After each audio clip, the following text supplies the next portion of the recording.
Hello, everyone. This is Tom Fox back for another episode, and I'm absolutely thrilled today to have with me Michelle Masker. Michelle, first of all, welcome, and thank you so much for coming up to Kerrville to visit with us today. Hi, Tom. Thank you for having me. I'm excited to be here. Michelle, what was your role in the film Sherlock Holmes, Mare of the Night?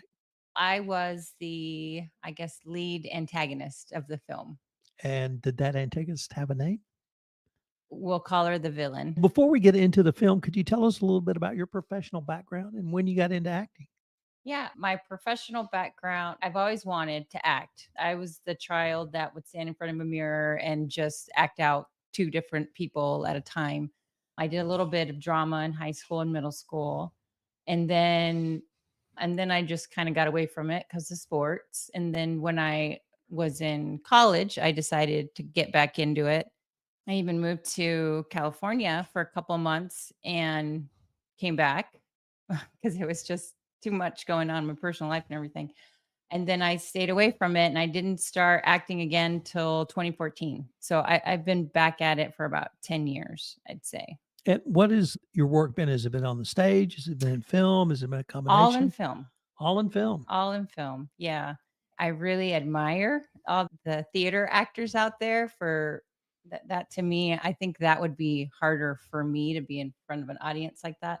But I love film. So I've done commercials, independent films, a few feature films. I did another independent film with CJ where I played a vampire. And that's where we initially met. And then I auditioned for this role.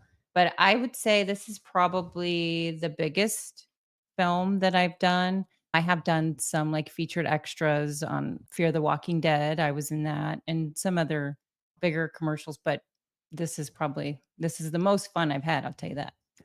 You are from San Antonio now, is that correct? Yes. Has your film work been in Texas or have you traveled all over for that? No, my film work's all been in Texas. I've gone to Dallas and Austin and San Antonio surrounding areas, but that's pretty much where I've been. So tell us about your work on Sherlock Holmes, Mayor of the Night. Hmm. What is it like to be the villain? Is it delicious? Is it fun? Is it challenging? Do you get to go to dark places that you've always wanted to? What's it like, I guess, maybe to prepare Okay. yourself for such a role? This particular character that CJ created, she's a new Sherlock Holmes original. And he did a great job of making her very layered. So she's been through a lot, she's seen a lot. She's a new person. She's very articulate, very cultured. I had to do a lot. She speaks about a lot of different books and classic authors. I went back and read those books because I'd never read them and I wanted to speak from the heart. I did a lot of reading, a lot of learning about art. I wanted her because she was well traveled. I kind of created a quirky accent, which was really fun.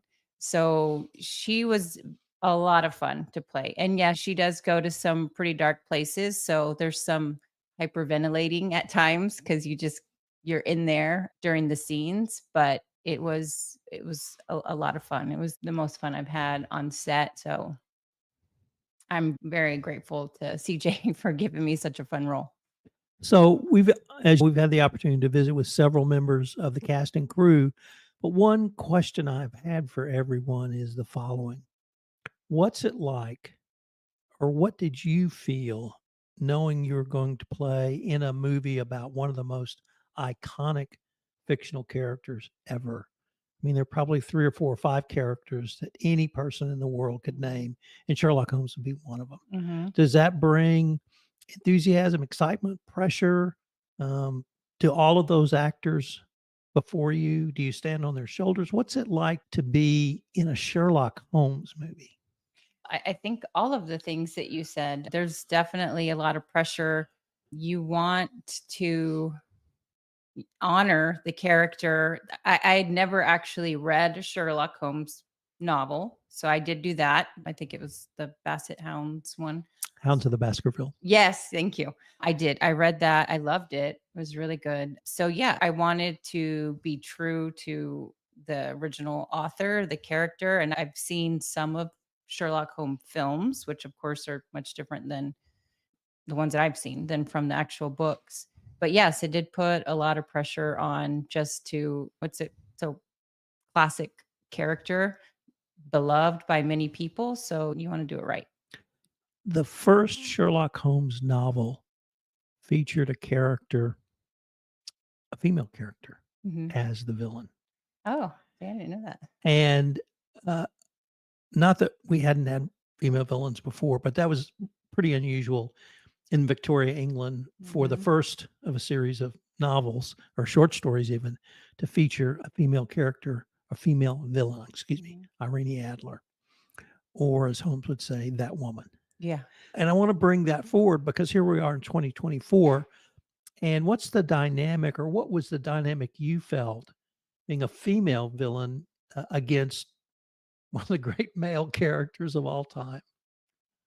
I wanted her to be strong and to represent women as we are, strong and powerful, and also someone that could go head to head with Sherlock. So I didn't take the character lightly. I did my best to make her a strong villainous person that was believable. That this person, yes, this person could go head to head with Sherlock, and this person could lead others or manipulate other people. Yeah, I took it seriously. I took it. It was. You mentioned a little bit earlier at one point in your, I guess, high school life, you got into athletics. Mhm. Do you bring physicality to your roles, and specifically this role? Were you able to use some physicality, whether it's a fight, whether it's a run, whether it's anything physical, that sort of athletic skills?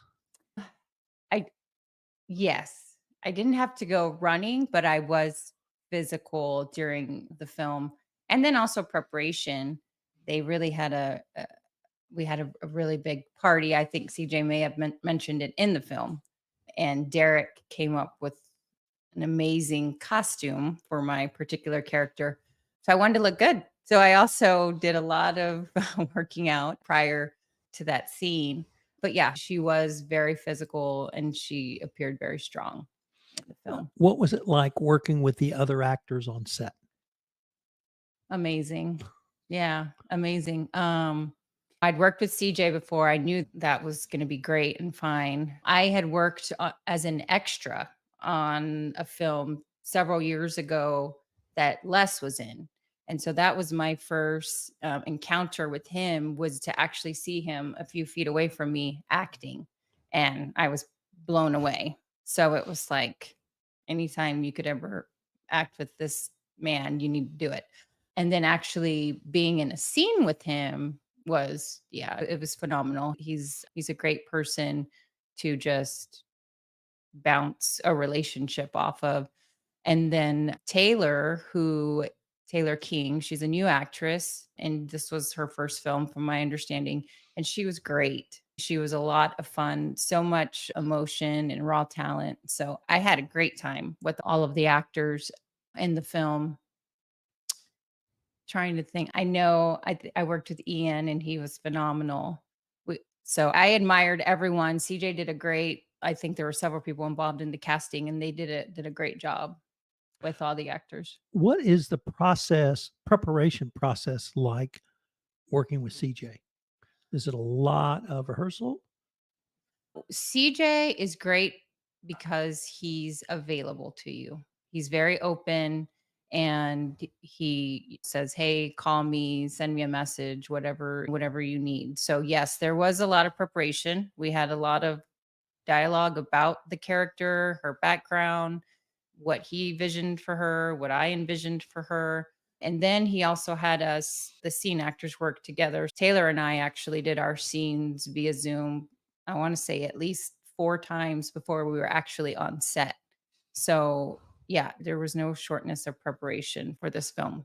What about production? What's that like with CJ? Is it multiple takes? Is it one take? Could you give me a little bit more, Michelle? Could you take it back a few steps? How does that part of the process work? Or at least how did it work in Mare of the Night? CJ is the kind of person that will do it till it gets it right. So if you get it right in one take, it's one take. If you need several, you'll do several. He does like to do a lot of different angles. So you do have the same thing in different, a few times in different angles. but you never feel like it's wasted. It all seems very purposeful and you're in it. And I trust him. I think most of the cast trusts that he's getting it done for the film. How is working with or for CJ different than some of the other directors you've worked for in movies? What I really like about CJ is that he really does take the time prior to being on set to make his actors feel comfortable. A lot of directors, and I understand, they just want you to be ready to go when you're on set and that's it. It's your job to get ready. And CJ believes that as well. Yeah, when it's go time, you need to be ready to go, but he's much different in that he will spend some time with you prior to, if you need it, to get ready for the character, to get ready for the scene. Did you have to go back and do any retakes or additional photograph after principal photography wrapped? No, we have talked about doing a retake on one of the scenes, but I think he's still deciding on whether he wants to do that. And I believe he may be adding a couple of scenes for part 2 with the villain. What are 2 or 3 of the top highlights of this experience for you? Hmm. I would have to say just playing this character and the monologue. She has a great monologue, a great speech. She likes to talk. So I had a lot of dialogue and lines. And when you're an actor, you want to talk. I mean, you want to be in the scene. So that was huge for me. 2 was just being able to be with really amazing actors that you just feel very, when you feel very comfortable, you really feel like you can bring out your best performance. And so it helps when you have other great actors with you. And then 3, I think, is just having the opportunity to this role in general, and working with CJ because he creates such a safe space for you to kind of go out on a limb and take risks and feel like you're doing the right thing because he thinks it's good. So it's good. It's just created a good space for that. What does working in a project like this mean for potentially your career down the road? It would be someone sees the movie and would notice you. Is it that you've worked on a production that might do, even though it's an independent? Is it kind Mhm. of all of the above, none of the above, or something different? No, I think this is a pivotal film for me. I really think that if a lot of people view it, I think it could be great for my career. It also kind of lights a fire because I'm like, oh man, I got to put some more of my content on my social media. People are going to want to see who I am or what I've done. So, yeah, it's very inspiring and I'm hopeful. And I think if the film does as well as we think it will, that it could be great, for my career. Michelle, unfortunately, we're near the end of our time for this podcast, but I did want to end by asking you if any of our listeners wanted to connect with you on any of your social media platforms, what might be the best way to do so? They can reach me through Instagram at Michelle Masker Film. And or if they want to learn more about Sherlock Holmes Mare of the Night, we also have a Facebook page for Sherlock Holmes Mare of the Night as well. And CJ Goodwin, it's GODYWYN if you want to reach out to CJ, the creator of the film. Michelle, I wanted to thank you again for taking the time to visit with us, and I can't wait to see the movie. Oh, me too. Thank you.